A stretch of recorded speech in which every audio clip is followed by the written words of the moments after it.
A partir de agora, Alessandro Vieira, senador da República, pré-candidato ao governo de Sergipe, é o nosso entrevistado. Jornal da Fã.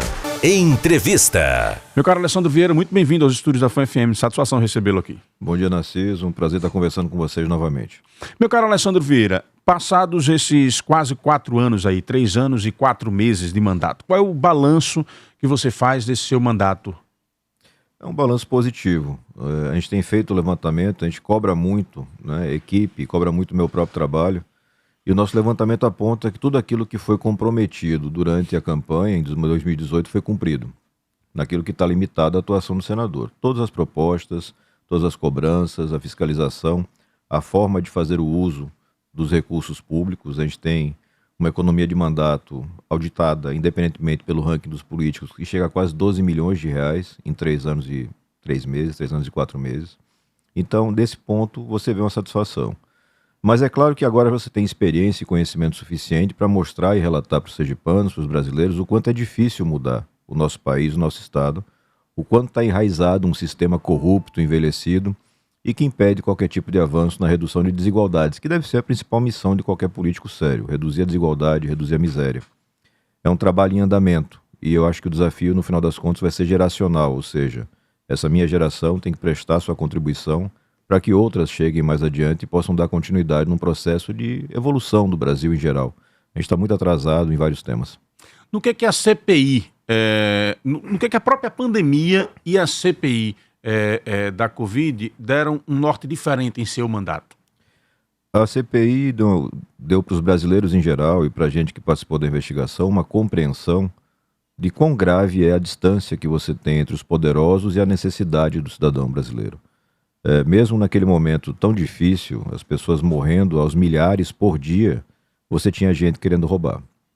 Você tinha gente montando esquema de apadrinhamento, de corrupção, desviando recursos públicos e retardando a defesa do bem mais básico de qualquer pessoa, que é a sua vida. Então, essa constatação reforça a convicção que eu tenho, que me acompanha já há muitos anos, de que é necessário dar um choque de honestidade e transparência no Brasil e em Sergipe em particular. Ou a gente muda esse jogo, ou as pessoas vão estar eternamente condenadas a não ter qualidade de serviço, a viver na miséria, a sofrer com desemprego, com a violência. É preciso fazer uma mudança que não é simples, que não é fácil, que exige coragem, que exige preparo, mas que é possível fazer. Porque já aconteceu em outros países, aconteceu pontualmente em alguns estados. Então Sergipe merece que isso aconteça e o Brasil, mais adiante, por derivação também, que isso aconteça. Acho que a CPI mostrou com muita clareza isso daí, a possibilidade do parlamento atuando como fiscalizador, com os riscos que qualquer CPI tem de politização excessiva, isso é natural. Mas acho que todo mundo acompanhou a forma como eu toquei o trabalho e tenho muito orgulho do que eu fiz. Acompanhando a imprensa nacional, a gente observa que o ministro Barroso, a partir de pedido da PGR, da Procuradoria-Geral da República, pediu que a Polícia Federal agora aprofunde investigações diante daquilo que foi apontado pela CPI. O senhor acredita que dentro do cenário que nós temos, que estas investigações serão efetivamente aprofundadas? É absolutamente impossível fazer uma previsão. A gente vive num país onde quem tem dinheiro ou influência política normalmente é beneficiado pela justiça. Seja pela corrupção diretamente, e ela acontece também no judiciário, mas principalmente pelo uso dos recursos que a lei prevê através das bancas de advocacia mais caras, dos melhores estrategistas jurídicos, dos melhores lobistas. Esse é o país onde você tem uma figura como o deputado, ex-deputado federal do Sergipe, André Moura, que levou alguma coisa como 16 a 20 anos para ser condenado finalmente por crimes que cometeu na prefeitura de Pirambu. É um país onde você tem as pessoas que confessaram crimes na Lava Jato agora pleiteando a devolução do dinheiro roubado, porque as provas foram anuladas por decisões pontuais do Supremo Tribunal Federal. Então é muito difícil você prever o que vai acontecer. Agora é certo que os fatos ocorreram, são graves e exigem a apuração. Depois da apuração, aí sim a justiça livremente fazer seu julgamento. Na sua opinião, a CPI cravou a corrupção dentro do governo Bolsonaro ou não? Não só a CPI, né? Nós temos... É impressionante o número, Narciso. Eu tentei ter o número exato antes da nossa entrevista, mas não consegui. Mas só com ações de fiscalização do nosso mandato, a gente já conseguiu evitar alguma coisa em torno de 2 bilhões de reais em prejuízos para os cofres públicos. Só na educação... De operações do governo federal? Do governo federal. Só no setor da educação, mais de 1 bilhão de reais. porque você tem licitações fraudulentas, direcionadas, distribuição de recursos por critérios políticos e morais, ou mesmo pela corrupção. Isso não é invenção do governo Bolsonaro, como não era invenção do governo do PT. É um sistema muito grande. As pessoas precisam compreender quem é que ganha com isso. Quem é que ganha de verdade com a corrupção no Brasil. Porque eles usam a ponte política conforme o gestor de momento. Então, na gestão do PT, você tinha uma interface feita por sindicalistas, por militantes, por pessoas mais ideológicas à esquerda, e muda o governo para um outro extremo oposto, com Bolsonaro, e essa interface continua sendo feita por outros personagens de ideologia mais próxima do presidente da República. Mas atrás deles, aquelas pessoas que não mostram a cara normalmente são exatamente as mesmas. Hoje, quem gerencia praticamente todo o orçamento do Brasil é Ciro Nogueira, meu colega senador do Piauí. Ciro responde a processos desde a época das gestões do PT. Ciro esteve participando das gestões do PT e também agora do Bolsonaro. Se colocava como quase um filho de Lula nas eleições passadas, hoje ele se coloca como filho de Bolsonaro. Então, ou a gente entende que o jogo é mais pesado, que o buraco é mais embaixo, para ser mais claro assim para as pessoas que estão nos ouvindo, ou a gente não muda nada. A gente vai estar só discutindo esses nomes, essas pessoas que estão ali na urna, mas que no final das contas decidem muito pouco.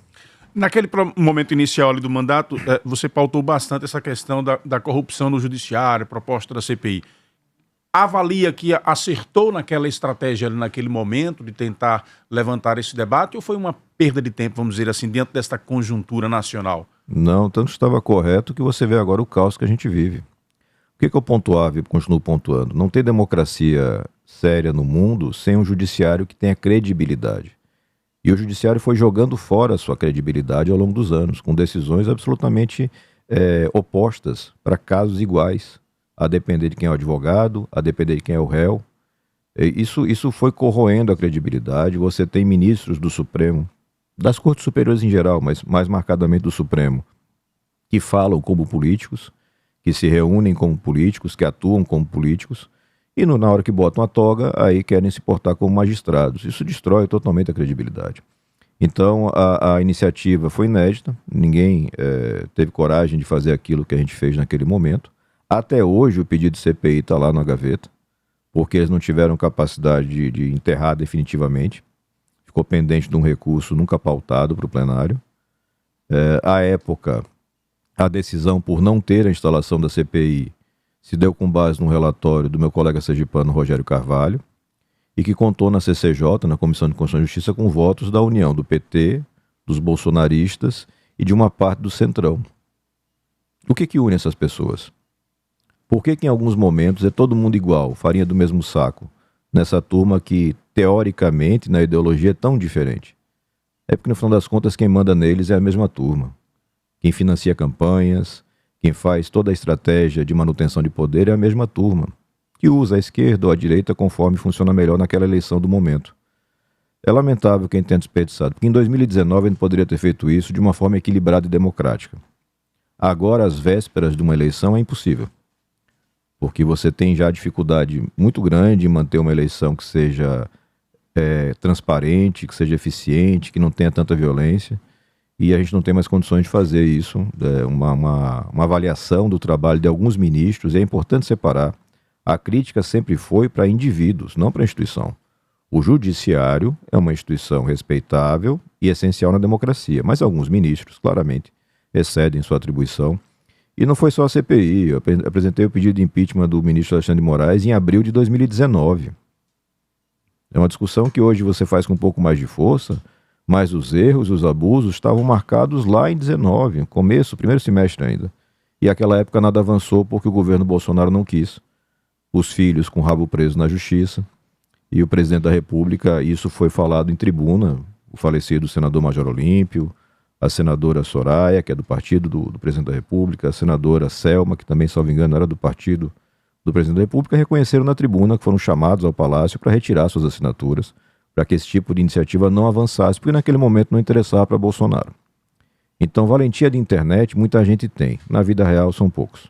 Essa situação do Daniel Silveira, do deputado federal, e toda essa celeuma junto ao STF e a questão do indulto. O Alessandro acha que, além das questões políticas, tem violações jurídicas aí dentro desse contexto todo? Você tem problemas processuais nesse julgamento, mas, em resumo, eu me alinho bem ao voto do ministro André Mendonça, né, o mais novo ministro do Supremo, que condenou o deputado por ofensas, por ameaças. Por Bolsonaro. Indicado por Bolsonaro, condenou, mas condenou a pena de 2 anos e alguma coisa, porque entendeu que os crimes cometidos estavam nesse limite. O tamanho da condenação assusta, porque você condenar um cidadão a 8 anos e 9 meses, salvo engano, num processo que é complicado, tumultuado, que tem a questão de uma eventual imunidade de palavras de um parlamentar, me parece excessivo, né? Agora, é muito claro que é um parlamentar irrelevante, nunca apresentou um projeto que prestasse, nunca fez nada que prestasse em Brasília, agrediu, ofendeu, ameaçou, tem que ser condenado, deveria ter sido cassado pelos seus pares deputados lá atrás. Teria resolvido muito problema, poupado muito sofrimento de todos. Mas agora, você tem que analisar juridicamente a questão do indulto apresentado, feito pelo Bolsonaro. Ele pode aplicar o indulto? Pode aplicar o indulto. Está previsto na Constituição. Ele pode aplicar neste caso, a gente vai ter que discutir. Porque você tem ali um processo ainda em andamento, o que a priori impede que você tenha indulto. O indulto só acontece ao final do processo, na fase de execução da pena. Então é muito mais um gesto político de Bolsonaro para polarizar, para deixar ainda mais quente esse clima das eleições e impedir que a gente fale das coisas mais importantes, que é a geração de emprego, renda, fome, como é que a gente combate a miséria que nós temos no Brasil. Ao invés disso, a gente fica discutindo um deputado de São Paulo absolutamente irrelevante. Estamos entrevistando aqui no Jornal da Fã o senador Alessandro Vieira, pré-candidato ao governo de Sergipe. Olha, desde o dia 22, Aracaju conta com uma confeitaria conceito, é a Ama Confeitaria. Lá você irá deliciar doces, salgados, tortas, como também um cardápio personalizado e temático. Quando é amor à primeira degustação, ficamos deslumbrados. A confeitaria está localizada atrás da Igreja do Sol Nascente. Ama Confeitaria. Saborei esta nova experiência. WhatsApp Delivery 99674-1200. 99674-1200. Senador Alessandro Vieira, entrando um pouco ainda dentro da sua atuação no Senado, um balanço de projetos apresentados. O que é que você traria de destaque para os nossos ouvintes?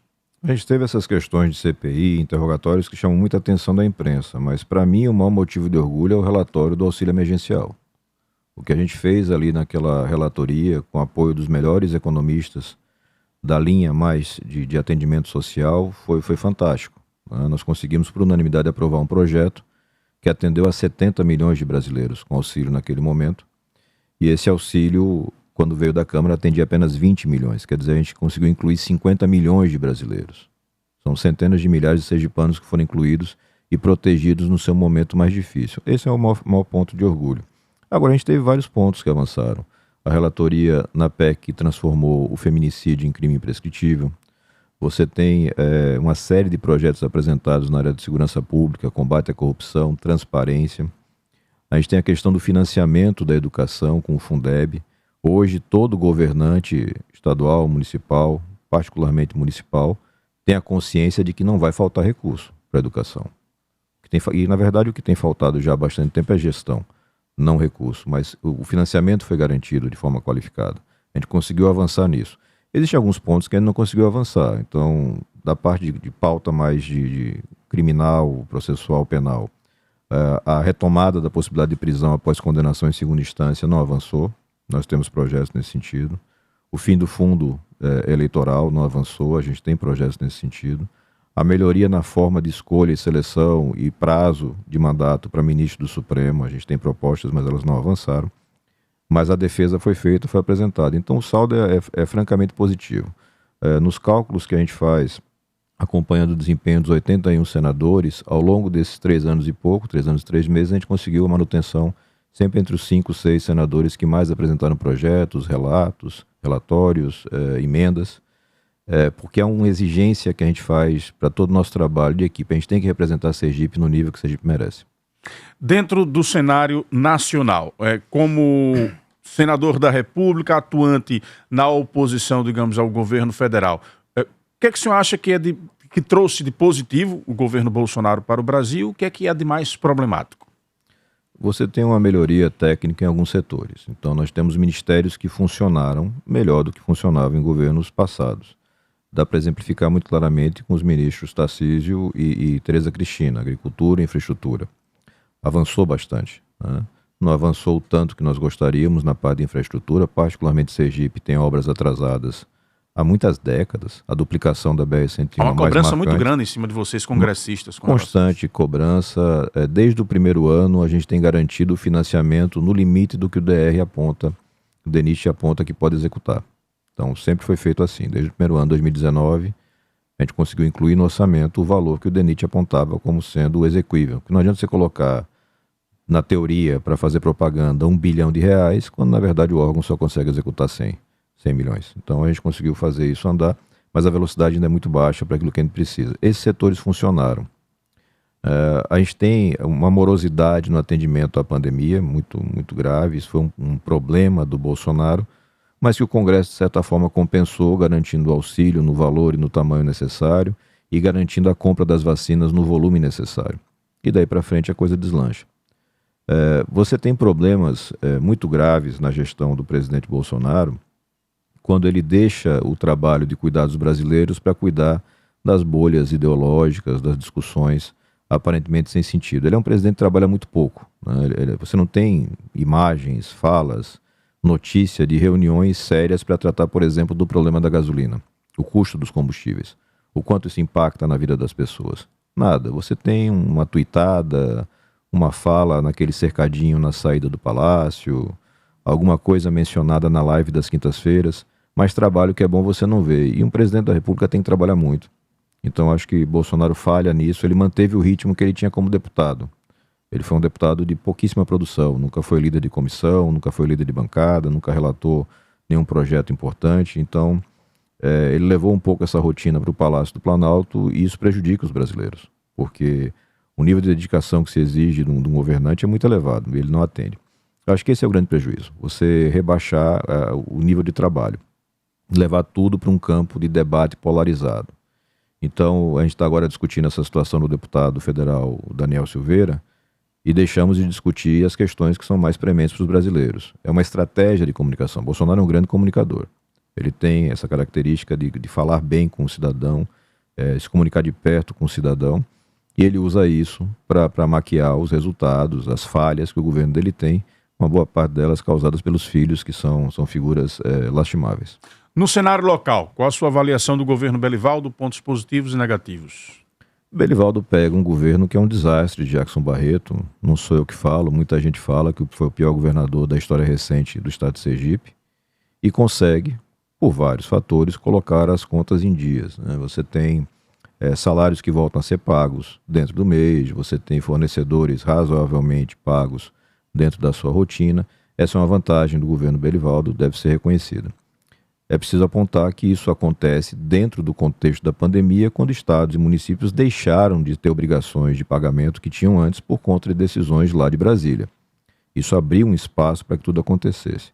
A grande falha que eu vejo em Belivaldo é a absoluta falta de diálogo com setores da sociedade importantes. Não tem diálogo com o funcionalismo, o tratamento é sempre muito difícil, não tem um diálogo produtivo com os setores que geram renda e emprego em Sergipe. Então você não tem projeto, você não tem uma equipe técnica formatada para poder atender os sergipanos. Isso vai deixando para trás a resolução de problemas que Sergipe não pode mais esperar. A gente está chegando em 2023, daqui a pouquinho, sem ter o Hospital do Câncer. Nós vamos ter o Hospital do Câncer em Lagarto, no convênio com Barretos e por iniciativa da bancada federal. O governo do estado não foi capaz de atender o cidadão, a cidadã que tem câncer. Então esses problemas se arrastam, e se arrastam muito por conta da forma de composição política do governo sergipano, que é o mesmo há muito tempo. É a mesma turma, é uma turma que a gente já conhece, a gente sabe dos defeitos, a gente sabe das poucas qualidades, e a gente sabe que tudo é loteado, o estado é esquartejado. A Secretaria de Saúde é de fulano, a de Infraestrutura e Justiça é de outra, você vai fazendo esse loteamento de obras públicas, você não tem uma estratégia de recuperação do estado. E a gente vê o nosso estado ficando para trás em comparação com os nossos vizinhos, Alagoas, muito marcadamente avançando, e Sergipe ficando para trás, porque você não tem liderança qualificada no processo político, e sem essa liderança você não consegue alavancar as coisas. Então acho que Belivaldo claramente representa uma melhora com relação a Jackson, porque seria muito difícil piorar depois de Jackson Barreto, mas está muito longe daquilo que Sergipe precisa.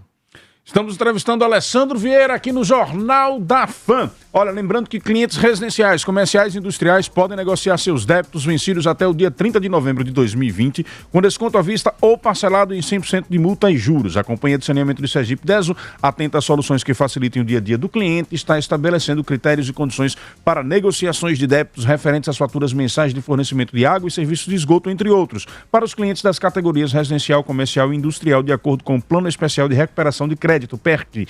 Clientes da capital e do interior sergipano podem negociar todos os débitos vencidos e não pagos até 30 de novembro de 2020. Mais informações através do telefone 4020-0195. 4020-0195. Bom, rápido intervalo comercial. No retorno, vamos falar de pré-campanha. Pois é, Alessandro Vieira, pré-candidato ao governo de Sergipe. Vamos entender quais são as principais propostas dele para o nosso estado e fazer a interação dele com os nossos ouvintes. Está chovendo de áudio aqui. Vamos tentar colocar aqui o maior número possível para que a gente possa fazer esta interação com vocês que estão aí nos acompanhando e são a razão do nosso existir. Pré-candidatura ao governo do estado mantida? Claro, está mantida, é um projeto que não é só meu, é de grande parte já da população sergipana, é o único projeto de oposição verdadeira ao governo estadual. A gente tem que fazer um passo atrás, Narciso, e entender o tamanho do desafio que a gente está propondo para Sergipe. Em Sergipe, desde o final do período militar, nós só tivemos um candidato de oposição que venceu o candidato do governo, que foi Marcelo Deda. Ainda assim, Marcelo Deda já era prefeito da capital, já contava com a estrutura da prefeitura de Aracaju. Em Sergipe, há muito tempo, você tem um grupo de pessoas que não mostra a cara, mas que tem dinheiro, que tem poder e que define quem pode, quem não pode, como é que as coisas acontecem na política sergipana. A gente tem agora, em andamento, isso tudo acontecendo. Você tem esse mesmo grupo se reunindo e tirando o Edivaldo Nogueira da corrida. Edivaldo era o líder das pesquisas, todo mundo sabe disso, e mesmo assim foi impedido pelo grupo de ser candidato, por critérios que só eles podem explicar. Agora a gente tem a situação do Valmir de Francisquinho, ex-prefeito da Itabaiana. Da mesma forma você tem esse avança, recua dele constante, porque ele também é vítima, de certa forma, desse grupo, da atuação desse grupo, que decide quem pode e quem não pode fazer alguma coisa em Sergipe. Valmir, todo mundo sabe, tem processos graves lá em Brasília e aqui em Sergipe, por conta desses processos, é constantemente ameaçado, pressionado a fazer ou a não fazer alguma coisa. Então, para mudar Sergipe de verdade, você precisa ter um grupo que tenha independência, tenha coragem, tenha preparo para fazer a mudança. E que consiga a atenção e a colaboração dos sergipanos. Porque se ninguém vai conseguir fazer isso tudo sozinho. Até porque ninguém nunca conseguiu. Então a candidatura está mantida, a pré-candidatura está mantida. Ela é para valer, ela é para mudar o que está aí, precisa ser mudado, e que a gente só vai conseguir mudar com gente forte e independente, e a gente acredita que consegue fazer isso. Então, pela sua fala, a pré-candidatura de Valmir não muda sua posição? Não muda nada. Eu tenho um bom relacionamento com o Valmir, com a Adailton, que é o prefeito da Itabaiana. Colaboramos muito com a gestão da prefeitura de Itabaiana, mas isso não vincula nada, porque, sinceramente, e eu sou um homem que não usa meias palavras, alguém vai mudar o estado de Sergipe com parceria com Edivar Amorim? Alguém vai mudar o estado de Sergipe em parceria com Ulisses Andrade? Não vai. Não tenho nada contra essas pessoas, não tenho problema nenhum pessoal com eles. Mas é muito claro que essa turma não quer mudar nada. Quer só aprofundar aquilo que já existe, que é a ocupação de poder pelos mesmos grupos, a manutenção das vantagens, dos privilégios. E o que Sergipe precisa é mudar isso tudo. Garantir que a gente tenha um choque de transparência, de honestidade, que revise todos esses contratos, esses esquemas e que coloque o dinheiro suado dos sergipanos naquilo que é necessário: saúde, educação, emprego. Não dá para fazer isso com a mesma turma. Esse foi talvez um problema que o próprio Marcelo Deda, que a gente citou aqui, enfrentou. Quem é que não lembra da reta final, Marcelo Deda já doente, brigando com aquele Proinvest, que finalmente foi aprovado todo retalhado, e que não entregou para os sergipanos as obras. A gente está falando do empréstimo bilionário, que a gente paga até hoje, vai pagar por mais uma geração, e que o dinheiro meio que desapareceu. Então, enfrentar isso não é simples, mas a gente preparou todo um trabalho para fazer isso. Mesmo estando na oposição, então Valmir, na sua opinião, não representaria uma mudança? Talvez ele tenha vontade de fazer essa mudança. Valmir foi um grande gestor em Itabaiana. Ele fez uma mudança de gestão em Itabaiana que é vista claramente, e é motivo de elogios. Mas ele vai ter liberdade para fazer o que é necessário? Ele vai ter coragem para enfrentar essa turma? Porque não é fácil. Eu não estou me propondo a uma coisa simples. Essa turma é muito poderosa. Você tem prefeitos sendo chamados no Tribunal de Contas para receber recado. Você tem lideranças políticas sendo avisadas para não caminhar com a gente porque podem sofrer retaliação. Então, o que a gente está falando, com todas as letras, é que ou o sergipano entende o que acontece de verdade em Sergipe e reage organizadamente nas urnas, se engajando numa campanha de mudança, ou nada vai mudar. Pode mudar uma carinha, um retrato na urna. Mas, no final das contas, a Secretaria de Saúde vai para aqueles de sempre, as obras vão para o mesmo grupo de sempre, as indicações para ocupação de cargos, como o próprio Tribunal de Contas, teremos uma vaga no ano que vem, tudo continua igual. E a gente tem que mudar. Para Alessandro, o desafio do próximo governador, quais seriam as prioridades? Seguramente educação. Tá? Você tem que, em paralelo, fazer uma auditoria completa nas contas de Sergipe, você tem que entender onde estão os buracos, e eles existem e são imensos. Você tem que focar numa nova gestão para a educação sergipana que prepare o nosso jovem para o mercado de trabalho. Você precisa investir numa vocação sergipana muito clara, que é a do agro, dando financiamento adequado, assistência técnica que foi destruída com o tempo e favorecendo a infraestrutura de escoamento dos produtos. E você tem condições também de potencializar muito aquilo que nós temos de turismo, que também é uma área abandonada. É o reflexo da forma de fazer gestão em Sergipe. A gestão é esquartejada, a expressão certa é essa, você retalha o Estado. A Secretaria de Turismo, por anos e anos, foi um cabide político. Eu precisava fazer um acordo político, dava a Secretaria de Turismo para alguém que nunca fez turismo, que não entende nada do trade, que não tem a menor noção de como potencializar uma área que gera muito recurso. Nosso estado é lindo. E você tem, claro, a questão dos recursos minerais, tanto na parte de fertilizantes como petróleo e gás, que tem que ser usufruída com o cuidado de gerar rendimento para o futuro. Nós não podemos apostar todas as nossas fichas em petróleo e gás quando o mundo começa a abandonar essa matriz. Você tem que, ao mesmo tempo, cuidar das energias renováveis. Então, nós temos potencialidades muito grandes em Sergipe. É possível fazer uma mudança radical aqui num prazo de 4 anos. Aconteceu em vários lugares, em áreas segmentadas. Mas é preciso, neste momento, que o cidadão entenda o tamanho do desafio e abrace. Se abraçar, a gente chega lá. Magna Santana tem uma pergunta para o senador Alessandro Vieira. À vontade, Magna. Obrigada, Narciso. Bom dia, senador. Bom, meu questionamento, senador, eu me recordo que assim que o senhor foi eleito, disse que não seria candidato à reeleição. Ponto. E agora também se coloca como numa disputa ao governo do Estado. Aí eu pergunto, senador, o senhor percebeu que no Senado não pode fazer o que o senhor gostaria, né, de fazer, da forma como gostaria de fazer, e aí, ao mesmo tempo, mostrar que apesar das dificuldades, o senhor tem realizado um bom trabalho lá no Senado e também, ao mesmo tempo, se aproximar do eleitorado, desse seu eleitorado que tem recebido muitas informações aí de uma campanha, desde que o senhor assumiu, de que foi uma decepção como senador, e isso é impressionante como muitas vezes isso se espalha. Essa seria uma forma de o senhor chegar para o eleitorado, de circular o Estado e mostrar realmente, combater essa fake news e mostrar o que o senhor gostaria mesmo de dizer a respeito do que está acontecendo no Estado. Essa é mais uma forma de levar um recado à população. Seria essa a sua intenção? Magna, acho que primeiro, bom dia, é sempre bom falar com você. Talvez um pouco disso tudo, uma mistura disso tudo. Né? Nós temos a clareza de que é possível fazer política de uma forma muito diferente daquela que é feita em Sergipe, na média brasileira, mas em Sergipe muito gravemente.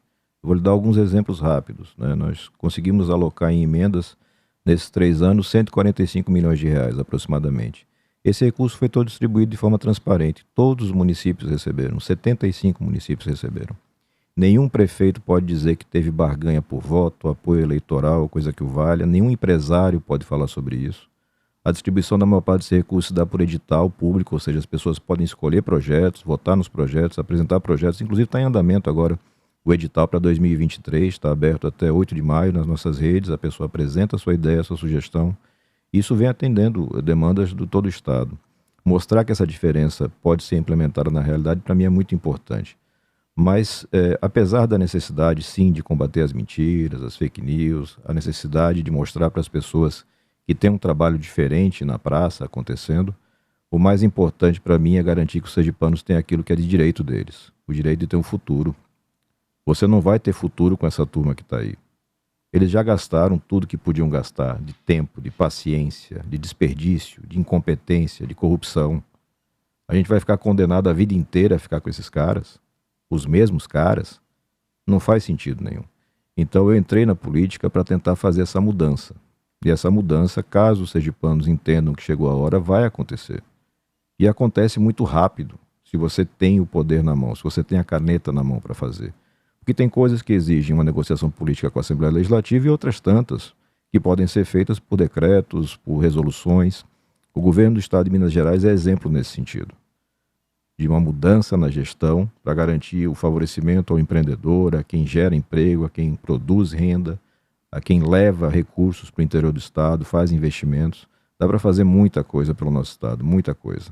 E a gente tem essa ansiedade de fazer, essa percepção da necessidade de fazer. E vamos, com fé em Deus. Acho que chegou a hora de Sergipe mudar de verdade. Meu caro senador Alessandro Vieira, vamos enfrentar os ouvintes? Claro. Vamos lá. Espaço Democrático do Rádio Sergipano, Alessandro Vieira interagindo com os nossos ouvintes pelo 999-52-5714. Bom dia, Narciso. Bom dia a todos os ouvintes da FAM. Narciso, já para o senador aí e para candidato ao governo do Estado, Alessandro. Eu gostaria que ele tivesse trabalhado mais por Sergipe. Inclusive, gostaria que ele tivesse aí tomado a frente parlamentar, tanto do Senado quanto também dos seus colegas aí, deputados federais, para finalizar essa duplicação da BR aqui 101, que liga aqui Pedra Branca Capela, porque tá tendo muito acidente. Só essa semana foram 2 carretas aqui tombadas, fora acidente com carro pequeno. Senador, tem que olhar mais aqui para o nosso estado e esquecer um pouco aí o país, né? Primeiro vem o seu estado, depois aí vem o seu país, né? Trabalhar para o Sergipe aqui é mais importante, no meu ponto de vista, né? Colocar o pé aí firme aí e ver se essa empresa termina aí essa obra de duplicação. Bom dia, Drica Silva, Aracaju. Alessandro Vieira é um senador que faz a diferença, pois busca realmente a melhoria de qualidade de vida do povo sergipano. Minha pergunta é quanto ao desemprego. Os jovens não têm experiência para ocupar determinadas vagas de emprego. E as pessoas mais velhas, a partir de 40 anos, não estão no perfil dos empregadores. O perfil solicitado pelos empregadores. O que pode ser feito quanto a isso? Narciso, bom dia. Aqui é Marcos Barbosa. Aproveita aí a pergunta e a visita aí do senador Alessandro e pergunta a ele que uma das primeiras ações dele foi escolher entre 2 ladrões. E o cara que é da polícia, quando tem 2 ladrões para escolher, ele não escolhe nenhum dos 2. E por que ele se posicionou a favor de um? Muito obrigado. Vamos lá, responder aí esses 3 ouvintes. Antes, mandando um abraço aqui a todos os profissionais de contabilidade. Hoje é o dia do profissional de contabilidade, mandando aqui o nosso abraço através aí do presidente da Federação Nacional dos Profissionais de Contabilidade, o Aécio. Um grande abraço aí a todos os profissionais da área. Senador Romário, Drica e o Marcos Barbosa. Bom, primeiro, acho que a gente, de certa forma, tocou os 3 pontos já na nossa fala aqui, né? Então, com relação ao Romário, como eu mostrei, e a gente pode mostrar isso com dados, o financiamento solicitado pelo departamento responsável pela duplicação foi concedido. Infelizmente, você não consegue avançar. E aí você pergunta, quais foram os problemas que você conseguiu identificar, especificamente no tocante à duplicação? A mudança na gestão do Departamento Nacional de Infraestrutura e Transporte, DENIT, prejudicou bastante. Nós tivemos, se não me engano, 3 alterações, todas elas por interferência política, na medida em que se fazia o loteamento de vagas ali, de lideranças na Câmara dos Deputados. Isso prejudica, retarda o trabalho, mas o dinheiro, que é a grande coisa que você tem que fazer lá no parlamento, foi garantido. As pessoas precisam entender que o recurso para Sergipe é obtido em Brasília. Então não adianta ficar aqui fazendo teatrinho, dizendo que fez e que aconteceu, quando você lá em Brasília não conseguiu abrir o espaço necessário. A gente conseguiu abrir esse espaço naquilo que cabia a um senador da República. Então, a gente tem muita tranquilidade em responder esse tipo de situação. A Drica, eu agradeço aí, enfim, as falas de elogio. E a questão do desemprego, como eu falei, passa por capacitação e educação. Então, você tem que, de um lado, fomentar a atividade, gerar as vagas, mas capacitar as pessoas para que possam preenchê-las. O mercado de trabalho está mudando muito rapidamente. Tem uma série de vagas que foram extintas durante a pandemia e que não vão retornar. Essas pessoas precisam ser protegidas, primeiro protegidas por um auxílio, por um sistema de assistência e capacitadas para tentar esse retorno, para garantir esse retorno. Mais dramático ainda na questão dos jovens, que vão entrar no mercado de trabalho sem experiência e capacitados para uma educação pública de baixa qualidade, infelizmente. Nós temos em Sergipe grandes profissionais de educação, mas uma gestão que não entrega resultados. Isso é demonstrado em em todos os indicadores, você pode verificar. É preciso mexer nisso para que a gente possa dar o resultado necessário. Então, educação e investimento. E por último, o Marcos fala de uma escolha entre dois ladrões. Eu não sei exatamente o que ele está falando, eu imagino que talvez seja a eleição no Senado, né, onde nós tínhamos candidatos Renan Calheiros e Davi Alcolumbre. E a minha posição foi favorável ao Davi Alcolumbre. Né? Renan Calheiros é uma figura notória, mas ainda para a gente aqui, sergipanos, vizinhos de Alagoas, era impossível você dar voto a Renan para permanecer no poder e manter os esquemas que estavam lá. Foi feita uma aposta de que o Davi Alcolumbre, que é um cara inclusive mais novo que eu, né? O Davi tem acho que 2 anos a menos que eu, fosse uma pessoa que entregasse essa mudança. E foi uma decepção. O sistema político eleitoral funciona assim, você tem que ter posicionamento e votar. Você não pode simplesmente cruzar os braços, porque não é uma brincadeira de WhatsApp. Eu não tenho direito, os sergipanos não votarem em mim para chegar lá e cruzar os braços e fazer beicinho. E dizer, não, eu sou melhor que todo mundo e não vou trabalhar com esses caras. Eu tenho obrigação de trabalhar com todo mundo que está lá, porque foram votados e eleitos. E eu preciso de maioria de votos para fazer qualquer coisa. Então, eu acho que foi uma escolha feita em 2019, a votação da presidência do Senado. Derrotar Renan Calheiros foi uma coisa muito boa, mas infelizmente nós não conseguimos avançar como gostaríamos com a gestão do Davi Alcolumbre. O Bicinho, vereador de Monte Alegre, ele diz aqui: Alessandro é o único que verdadeiramente pode fazer Sergipe avançar. Pergunte a ele quais as propostas dele para o desenvolvimento do sertão sertanejo. Anota aí, senador. Vamos dar aqui vazão a algumas perguntas que enviadas aqui por WhatsApp, de forma escrita. Um perfil aqui que é do Sindicato dos Policiais Civis de Sergipe, só não veio com a identificação do nome de quem mandou, diz aqui: senador, a sua avaliação sobre a gestão da segurança pública no estado de Sergipe. Os profissionais são valorizados de forma adequada? É o Simpol que pergunta. Tenho também aqui uma pergunta do Leônio Murilo aqui. O Murilo diz o seguinte: se for possível, pergunte ao candidato Alessandro se ele fosse governador, se ele reconheceria a atividade dos CACs como sendo atividade de risco e assinaria o projeto de lei. Tem também aqui, vamos lá, mais perguntas escritas aqui. Cadê o Leônio? Leônio enviou aqui também.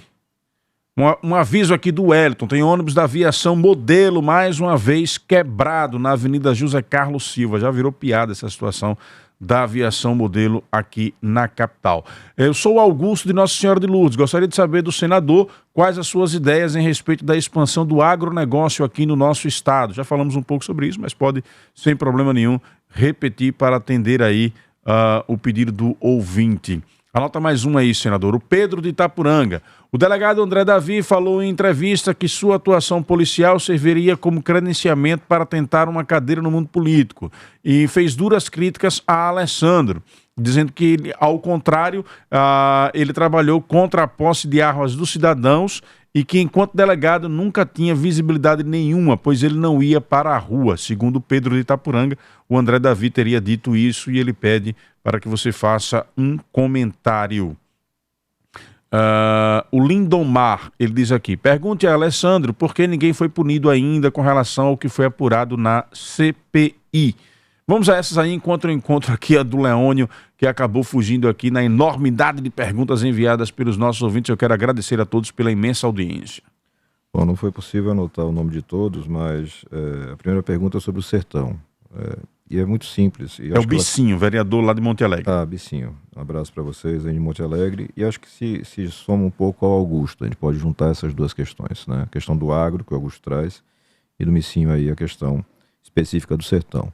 Para fazer funcionar as coisas no agronegócio, que é a vocação que nós temos nessa região, você tem que ter três pés nessa estrutura, né? Um tripé.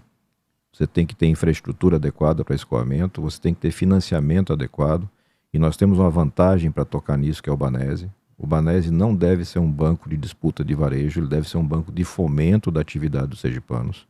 Aí faz sentido ter um banco estadual para fomentar com juros facilitados, com crédito facilitado, a atividade de investimentos de Sergipe, em Sergipe, dos sergipanos, e a questão da assistência técnica, que foi destruída. Eu preciso ter assistência técnica para melhorar a qualidade de rebanhos, qualidade de sementes, garantir que aquele cidadão, aquela cidadã consiga produzir de forma mais adequada. Então essa é a grande coisa para se fazer no agro e que se conecta com as necessidades lá do sertão, somada a uma necessidade premente, que é a questão da água. Acho que depois de João Alves se deixou isso, de certa forma, abandonado em Sergipe. A gente conseguiu, e o ministro, já afastado, o candidato agora, Rogério Marinho, conseguiu dar andamento ao início do Canal do Sertão, que, bem cuidado, executado, e deve ser uma prioridade da bancada constante, é possível garantir por mais 30, 40 anos a infraestrutura de água, não só para consumo humano, mas também para atividade agrícola. A questão da valorização dos profissionais de segurança pública, né, o perfil aí do Simpol. Foi até engraçado, Narciso, na mesma semana, os pré-candidatos todos bateram ponto lá na sede do Simpol, vestiram o coletezinho do Polícia Unida e tiraram foto.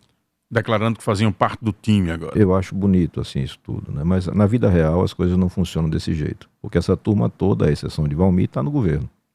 O governo que maltratou o policial, o governo que não atendeu, que não respeitou, que não quis debater, que encerrou as discussões todas por um e-mail.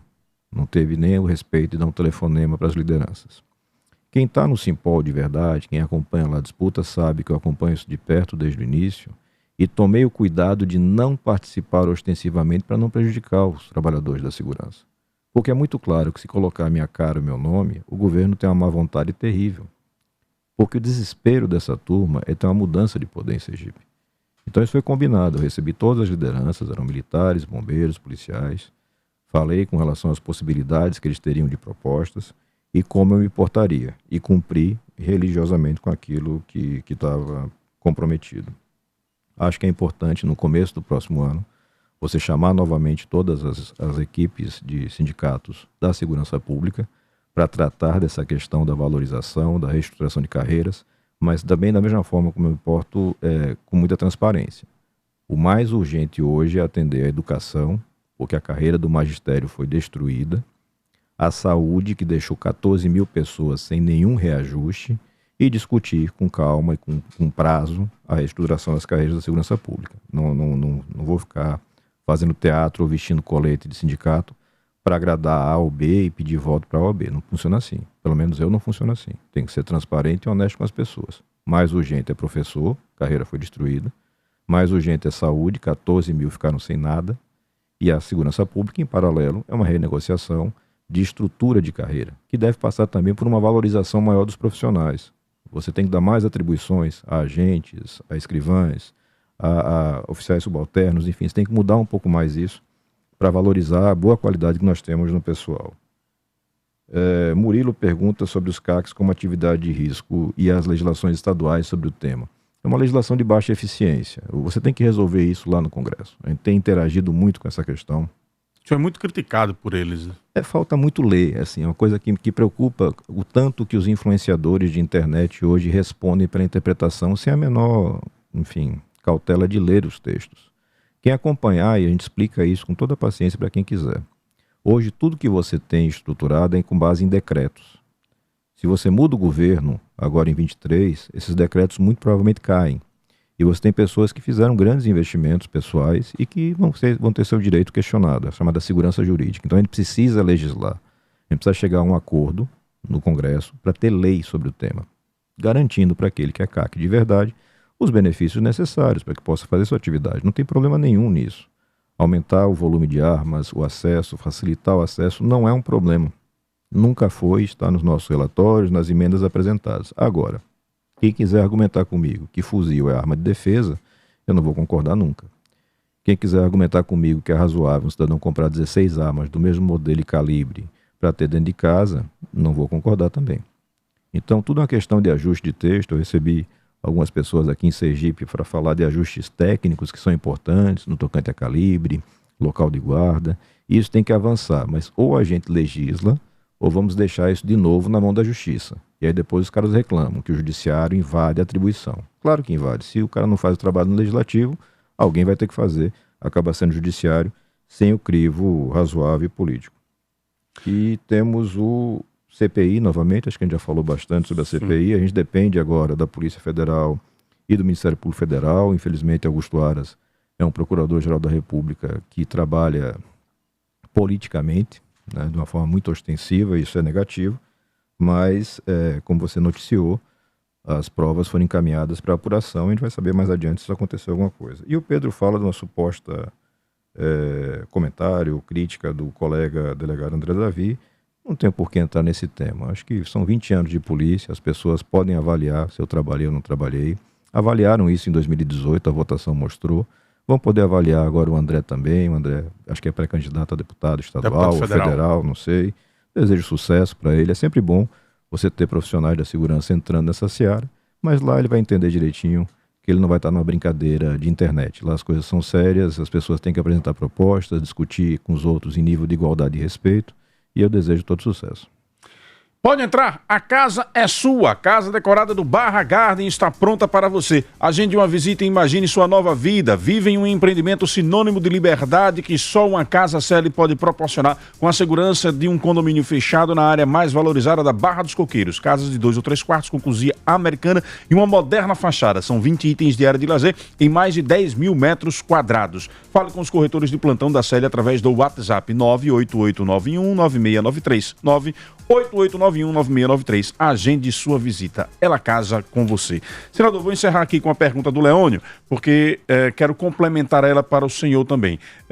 Pergunte ao senador Alessandro, ele na campanha falava em nova política, se a maneira que ele assumiu o partido não foi a prática da velha política, onde o cacique nacional decide quem deve ficar no comando. E aí eu lhe pergunto, todo o discurso de combate à corrupção, ele não cai por terra com uma chegada a um partido tradicional como o PSDB, que também já teve ao longo da sua história envolvimento com escândalos de corrupção?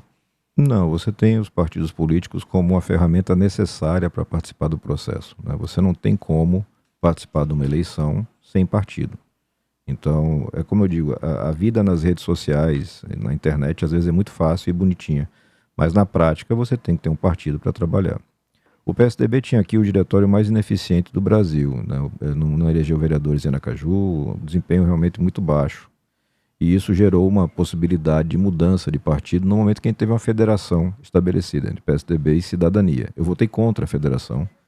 Eu acho que a federação é uma ferramenta interessante, mas exige mais cuidado, ou exigiria mais cuidado, para que você pudesse proteger quem está lá na ponta, nas cidades, mas isso não aconteceu. E de toda sorte, o comando da federação estaria com a gente, por ser senador em mandato, e o PSDB não ter nada nesse nível aqui em Sergipe. Com a permanência do Roberto Freire na presidência do Cidadania, vai completar 34 anos como presidente, eu, como contrário, crítico da reeleição, naturalmente não fiquei confortável com a situação. Permanece na mesma posição de não disputar a reeleição? Permaneço. Eu acho que a reeleição prejudica muito, Narciso. É claro que você tem que viabilizar novas lideranças, você tem que garantir continuidade de projeto, mas é muito ruim para a democracia quando as pessoas se colocam como insubstituíveis, como se fossem assim salvadores da pátria. Isso não existe. O trabalho tem que ser de todo mundo e você tem que abrir espaço para mais gente. E naquilo que eu posso fazer, já cumpri. Eu fui presidente da Cidadania há 2 anos, passei a presidência, hoje o presidente estadual é o deputado Jorge Passo, um orgulho para a Assembleia Legislativa de Sergipe. Em breve, certamente, Jorge vai estar também passando. E no PSDB vai ser igual. Eu não tenho pretensão de permanência. Eu quero dar minha colaboração, minha contribuição. E com relação a escândalos de corrupção que envolveram eventuais membros do PSDB, e dá para citar, não tem por que ficar escondendo, um Aécio Neves da vida, eu não tenho nada a ver com essa turma. Não tenho nenhum tipo de ligação política, de amizade, de vinculação, de voto com essa turma. Hoje a direção do partido é do Bruno Araújo, ex-deputado. O pré-candidato é o João Dória, de São Paulo. Não tem nenhum escândalo no currículo de João Dória. Você pode falar mal, não gostar dele, falar da calça que ele usa. Mas é claro, e muito, muito claro, que a gestão que ele fez em São Paulo, na cidade, depois no governo, foi uma gestão muito boa. E ele conseguiu, pelas prévias, ser o pré-candidato. Nós temos hoje uma leva de candidatos jovens no PSDB, especialmente aqui no Nordeste. A gente vai ter o Pedro Cunha Lima, lá na Paraíba, a Raquel Lira, em Pernambuco, que é um trabalho que a gente está tentando fortalecer de novas lideranças. Então, Acho que tem espaço para avançar, mas passa muito pela compreensão das pessoas do tamanho do desafio. Não é fácil mudar o que está aí posto. Esse esquemão que está aí posto enriqueceu, continua enriquecendo muita gente. E essas pessoas não querem largar o osso. Essas pessoas usam de todas as ferramentas possíveis, ameaças, mentiras, fake news. Tudo isso é usado e vai ser usado cada vez mais na campanha. Essa campanha certamente será uma das campanhas mais sujas da história. Mas mesmo assim, se o sergipano entender que chegou a hora de mudar, vai ter candidato com coragem e preparo para fazer a mudança que Sergipe espera. Senador, muito obrigado por sua presença aqui nos estúdios. Obrigado aqui à assessoria também aqui presente, acompanhando a nossa entrevista. Até uma próxima. Um abraço, até a próxima.